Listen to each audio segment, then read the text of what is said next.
Hello guys, welcome back to my YouTube channel. It's me Angel SUN channel. So आज चाहिँ my Dharan भ्लगको part 2 लिएर आएको छु। Part 1 चाहिँ पहिले गइहालिसकेको छु। हेर्नु भएको छैन भने मेरो च्यानलमा गएर हेरिदिनु होला र पार्ट 2 ल्याउन चाहिँ मैले हल्का ढिलो गरेँ, त्यसको लागि सरी।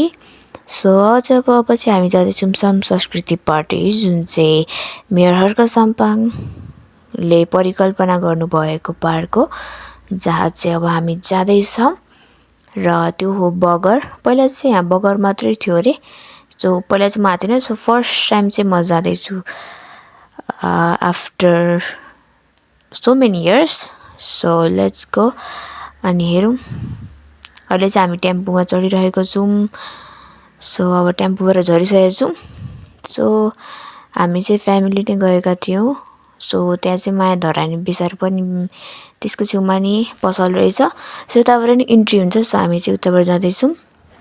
मेरो मम्मीको बहिनीहरू चाहिँ हामी चाहिँ भेटेटारबाट आएको। सो त्यही भएर हामी चाहिँ मम्मीको बहिनी र उहाँको साथीहरूसँग छौँ। यहाँ चाहिँ बाबा हुनुहुन्छ।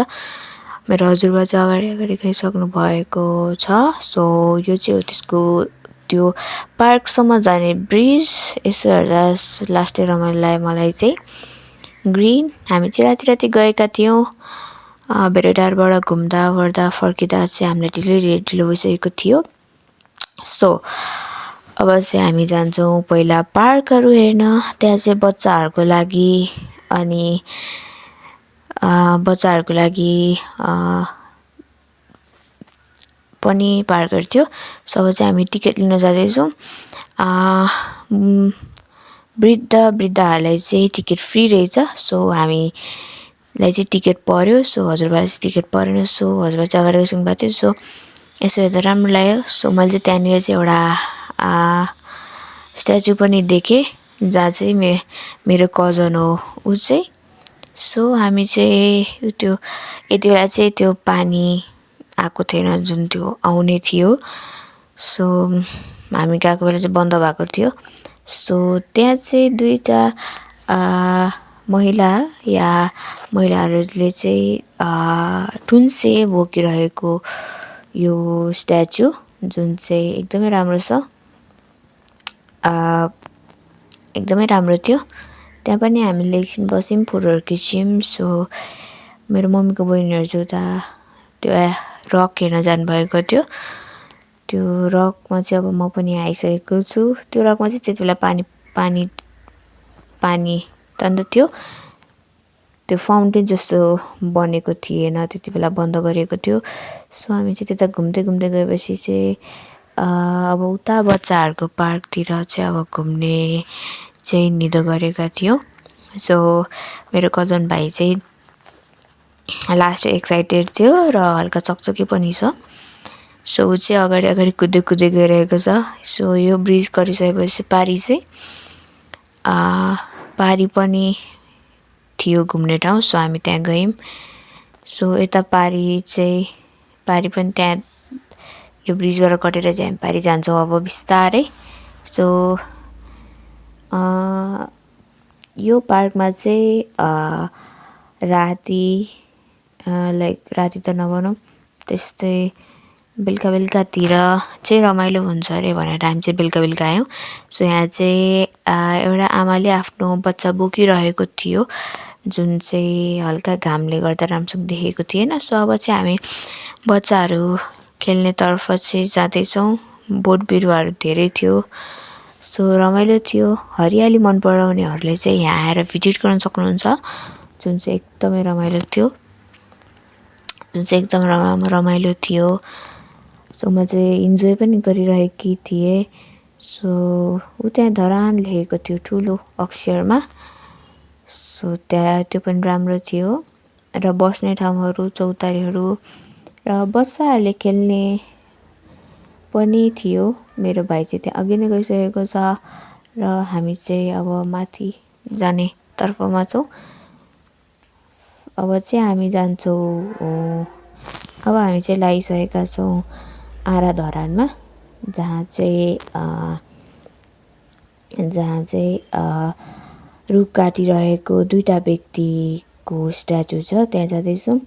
सो यहाँ पनि टिकट लिँदो रहेछ। सो यहाँ पनि टिकट लिँदा चाहिँ वृद्धहरूको चाहिँ टिकट पर्दैन रहेछ। सो हामीहरूले चाहिँ टिकट काटेरै भित्र गयौँ। सो यहाँ चाहिँ एउटा हात थियो जहाँ सो त्यहाँ चाहिँ हर्क साम्पाङ सरको फोटो नि थियो। मेरो भाइ चाहिँ फोटो खिच्दैछ अनि बाबा र हजुरबुवा चाहिँ च्याब्रुङ बजाउन खोजिरहनु भएको छ। सो हजुरबाले चाहिँ उल्टो तर्फबाट बजाउनु भयो भनेर उता जाँदै हुनुहुन्छ। सो यहाँ चाहिँ सिलाम साकमा पनि थियो र च्याब्रुङ छेउमा। सो यहाँ चाहिँ ह्याप्पी स्माइल थियो र अब चाहिँ हामीहरू पनि घुम्नेछौँ। सो यहाँ थियो जुवा र हलो बोकेको मान्छे। सो यो स्ट्याचु पनि राम्रो थियो। यहाँ बस्ने ठाउँहरू पनि थियो अनि यहाँ चाहिँ ढाकर बोकेको मान्छेको मूर्ति पनि थियो। सो बाबा र हजुरबा चाहिँ त्यहाँ फोटो खिच्दै हुनुहुन्छ ढाकर बोकेको मान्छेसँग। यो चाहिँ पहिला हाम्रो पुर्खाहरूले यसरी नै चामल र नुनहरू ल्याउनुहुन्थ्यो अरे टाढा टाढाबाट। सो यो कहानी चाहिँ र यहाँ चाहिँ बोट बिरुवाहरू रोप्दै गरेको मान्छे र दुईटा चिन्डो पनि थियो त्यो इन्ट्रेन्समा। सो यहाँ चाहिँ श्रम चौतारी र यति बेला पनि मान्छेहरूको भिड नै थियो त्यति बेला। सो यहाँ चाहिँ इगल, यहाँ चाहिँ जनावरहरूको फेसको स्ट्रक्चर अनुसार चाहिँ बस्ने ठाउँ बनाएको थियो। हर्कवाद र यो थियो। त यति बेला पनि मान्छेहरूको भिड चाहिँ निकै ठिकै थियो। सो यहाँ चाहिँ छ हर्क साम्पाङले भन्नुभएको कुराहरू या कविता नै जस्तो लाग्यो मलाई। कविता नै हो, यो कविता नै हो। उहाँको तस्बिरसँग कविता थियो। अब चाहिँ हामी गोर्खा चौतारीतर्फ लाग्दैछौँ। यो हो गोर्खा चौतारी जहाँ चाहिँ निकै शिलालेखहरू लेखिएको थियो। र अब चाहिँ हामी जाँदैछौँ आराधरानपट्टि। केराको बोटहरू नै थियो, त्यति बेला फलेको चाहिँ थिएन। सो अब हामी जाँदैछौँ आराधरानपट्टि। सो यहाँ पनि बस्ने ठाउँहरू चाहिँ धेरै नै थियो, बोट बिरुवाहरूले घेरिएको र एकदमै शान्त वातावरण। र त्यति बेला चाहिँ हामी जाँदा चाहिँ हर्क साम्पाङ सरले रचना गर्नुभएको गीत बजिरहेको थियो। सो त्यो सुन्दा र घुम्दाको मजै छुट्टै थियो गाइस। सो यहाँ चाहिँ माछाहरू नै थियो। सो त्यहाँ चाहिँ एउटा आमाले सेलरोटी सेलरोटी त्यसलाई के भन्छ चाहिँ मलाई हल्का थाहा भएन गाइस। सो अब चाहिँ हामी आराधरानमा आएका थियौँ। यही थियो आराधरान र यहाँ चाहिँ यो चाहिँ खत्रै थियो, यो स्ट्याचु चाहिँ खत्रै थियो। त्यहाँ चाहिँ नो स्मोकिङ र गाइस हामी बाहिर निस्किसकेपछि उताबाट सब घुमिसकेर घर जाने बेला चाहिँ हेर्नु न गाइस फाउन्टेन आइरहेको थियो क्या। सो बाँकी चाहिँ हामी भोलि घुम्ने भनेर अब चाहिँ हामी जाँदैछौँ बुढा सुब्बा टेम्पल।